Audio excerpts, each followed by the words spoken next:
एक बहाने की तलाश।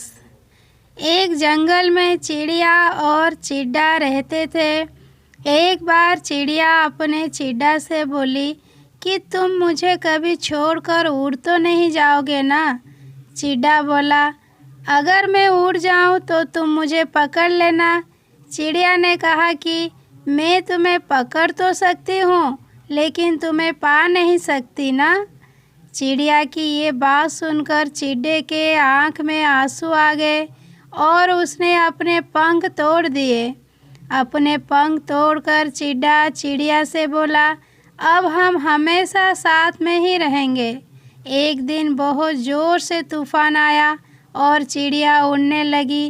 तभी चिड्डा बोला, तुम उड़ जाओ, मैं तुम्हारी तरह उड़ नहीं सकता। चिड़िया ने कहा, अच्छा, तुम अपना ख्याल रखना।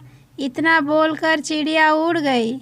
जब तूफान थमा और चिड़िया वापस आई, तब उसने देखा कि चिड्डा मर चुका था और एक डाली पर लिखा था कि काश वो एक बार तो कहती कि मैं तुम्हें नहीं छोड़ सकती, तो शायद मैं तूफान आने से पहले नहीं मरता।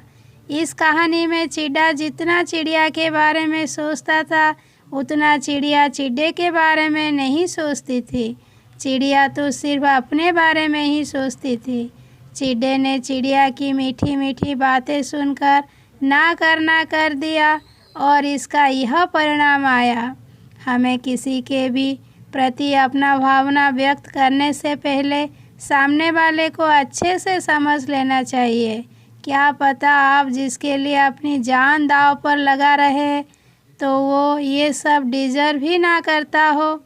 इसीलिए सामने वाले को बिना जाने पहचाने खुद का नुकसान कभी भी मत करवाएं, क्योंकि बाद में पछताने के अलावा आपके पास और कुछ नहीं रहेगा।